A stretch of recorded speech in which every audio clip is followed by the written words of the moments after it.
June 18, 2026, a date that may go down in history as the day the United States and Iran finally stepped back from the brink and gave peace a chance. The United States and Iran jointly released a 14-point Memorandum of Understanding that would be formally signed electronically on June 18th. A document that many hoped would end months of bloodshed and create a framework for a lasting settlement. But just when it seemed that diplomacy had prevailed, another challenge emerged: Israel. As Washington and Tehran moved toward peace, Israel continued military operations in southern Lebanon, arguing that the strikes were directed at Hezbollah targets. However, reports of civilian casualties generated growing international criticism, and this issue soon created friction between Washington and Jerusalem.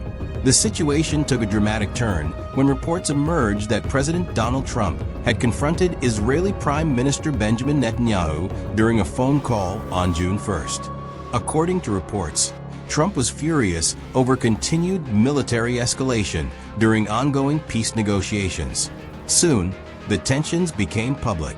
Speaking ahead of a meeting with Qatar's Emir Sheikh Tamim bin Hamad Al Thani during the G7 summit in France, Trump questioned Israel's approach.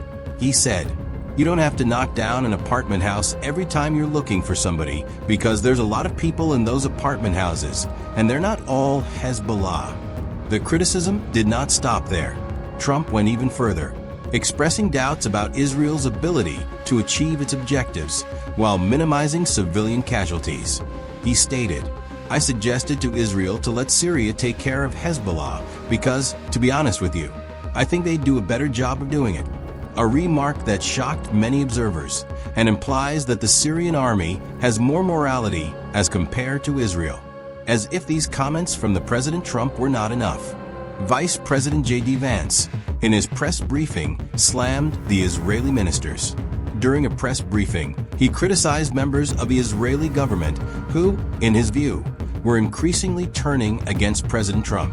He reminded them, over the last 3 months, 2/3 of the defensive weapons that have protected your homeland have been built by American hands and paid for by American tax dollars. And he concluded with a stark warning. The problem for Israel is not Donald J. Trump, and anybody in Israel who thinks their biggest problem is the President of the United States needs to wake up and smell the reality of the situation that country is in. Vance later expanded on these concerns in a conversation with conservative podcaster Allie Beth Stuckey.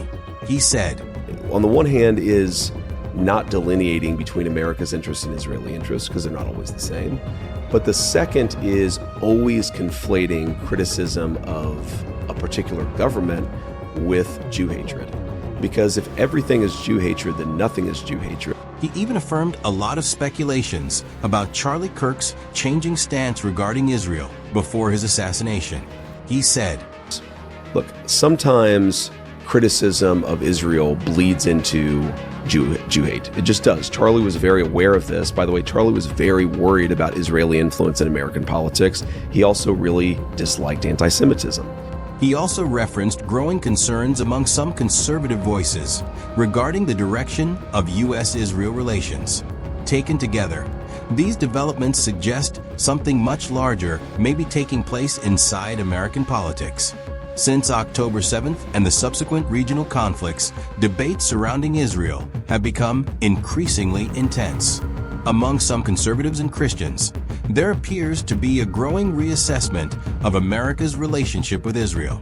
For some, that shift is driven by concerns over military operations in Gaza and Lebanon. For others, this shift can be a realization of Israel as a woke, liberal Jewish country created on the foundations of secular values, rather a Judeo-Christian stronghold or bastion of conservative family values. Whether this trend continues or not remains to be seen. But one thing is certain: the U.S.-Iran conflict may be moving toward peace. Yet the political and strategic consequences of that conflict are only beginning to unfold. The war may be ending. The negotiations may be advancing. But the Middle East's geopolitical chessboard is far from settled. What happens next could reshape alliances, redefine regional power, and influence global politics for years to come. If you enjoyed this analysis, make sure to subscribe to the channel and turn on notifications. Stay tuned for future updates.